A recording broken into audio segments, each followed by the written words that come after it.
AI coding tools are evolving insanely fast. We just had autocomplete tools, but now we have full-blown agentic IDEs like Lovable, Cursor to some extent, and then we have Cloud Code, the most hot one right now. But then Google decided that they will have a product of their own, that is Antigravity. We will see how it came into place, but I have been using it for the past couple of days, at least 3 to 4 hours every day. Stop the cap.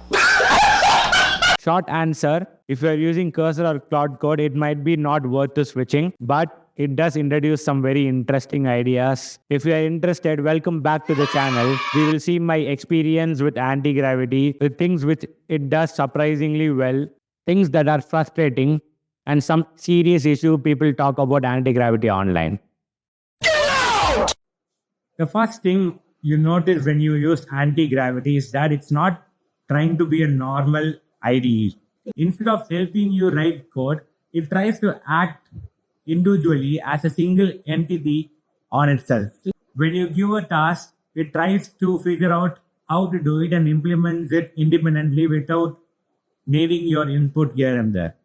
So I tested this feature with a simple idea. I tried to build Akinator, the application which we all played in our childhood, with a single prompt. I added a small twist. I made it only for anime characters. Only for anime characters. And it did surprisingly well. It generated the core logic, the application structure, the backend, the front end perfectly. And it even had the ability to connect to the database. The only manual input I had to give was the local database password. And it created a separate file called setupdb to automate the entire database setup process. But the first run wasn't perfect. Eventually, I helped it set up the entire project in my local system, and it ran perfectly without any errors. Even though Akinator is not a very complex application to build from scratch, it was a good starting point to test the idea. In the perspective of one-shot capabilities, I think Antigravity still does well. The second thing which I tested was UI migration and UI capabilities. We had our Akinator project set up locally, but the UI was done with basic HTML and fast API for the backend. So I told it to migrate the entire UI to React, and it did almost flawlessly. However, during the setup process, it struggled a bit. It was struggling to set up a React project on its own. At first, it started using Create React App and had to manually instruct it to use Vite. And when I told it to use Vite, it struggled to find the correct command. But eventually it did solve the issue and found the perfect command to initialize the project. Another thing which I tried building using Antigravity is a landing page for the Akinator application so that users can first go to the landing page and then use the main application. So I gave Antigravity some inspiration. I went into Dribble, got a picture which I liked, dropped it in the chat, and told it to replicate the exact design style, and Antigravity did it very well. So when it was done with the landing page, I told it to add an Akinator, but an anime version of Akinator on the right side of the landing page. And it had its own inbuilt image generation tool, which is Nano Banana. It generated an image on the chat and then tried to insert that into the UI, which I think is very impressive. It still had some issues because the background of the image which it generated did not match the design style. But then I instructed it to use an image which I uploaded in the directory, and it did that very well. So I think it's safe to say that Antigravity is very good at taking inspiration and generating UIs. So that is why the entire YouTube AI vibe coding space is filled with Antigravity animated websites. We talked about my experience with Antigravity, but now let's see the good, the bad, the ugly. One of the strongest features which I think Antigravity possesses is the code base understanding. It understands the code base very well. So even if you don't mention specific files in the prompts which you give, it has the ability to take the relevant keywords from your prompt, search it across the project, take the relevant files, find the proper parts of the code which addresses your issue, and modify it perfectly.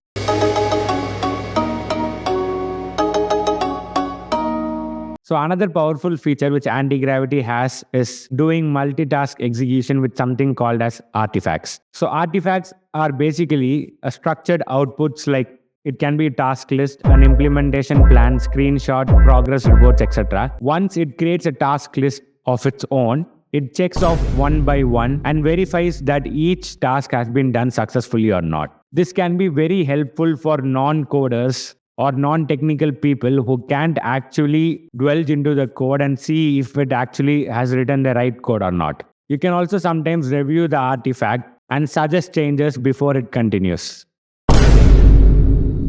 So coming to the last good feature in the anti-gravity video, this is one of my favorite features in anti-gravity is the browser automation tool which it has to validate the code it has written.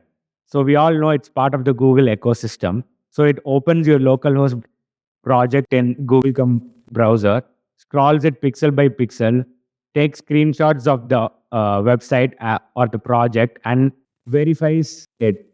I feel like this closes the loop between actually writing code and validating the results, which I think still most agentic IDEs are still struggling with this. Now let's talk about the things which are bad.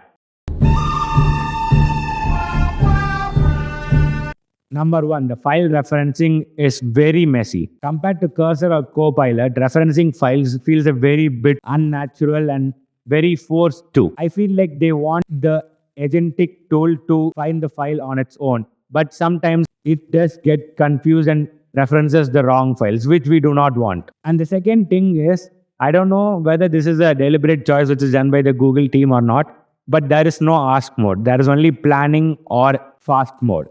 They want the agentic tool to take responsibility and do absolutely everything. But the thing is, sometimes you want to understand the code base by just asking questions and getting the relevant answers. This is sometimes difficult to do with anti-gravity. I feel like Cursor and Cloud Code are much better with these because technical people do need to understand their code base and the code changes which they have done.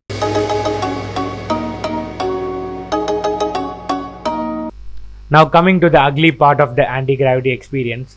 It's not really ugly, but some things which are really annoying that you wish you would have used another IDE. Then number one is self-repair loops. Sometimes anti-gravity gets stuck in this weird self-repair loops and trying to run commands like echo done, echo task done, even without realizing that the task has been done successfully. Sometimes it feels like it doesn't have a proper sense of task completion, which can be quite frustrating. Stability issues. The platform is still in preview and sometimes it feels unstable. And from online, there are also reports from developers who face stability issues regarding anti-gravity. But in one extreme case shared online, an anti-gravity agent actually cleared an entire drive while the user was trying to just clear the cache directory. And as usual, it would have ended with a simple sorry from the agentic tool. But this happens with every agentic tool, and every agentic tool still needs proper safety safeguards. Anti-gravity is Google's way of saying that they also have an agentic IDE. But we all know where it came from. Months before anti-gravity was released, Google acquired another agentic IDE called Windsurf, which was the main competitor to Cursor. People online have also shared there are too much similarities between anti-gravity and the Windsurf editor, which I have not used personally, so anti-gravity still feels fresh to me. If you're using Cloud Code or Cursor, stick with it, but keep an eye for anti-gravity. Thanks for watching this video. I'll see you in another one.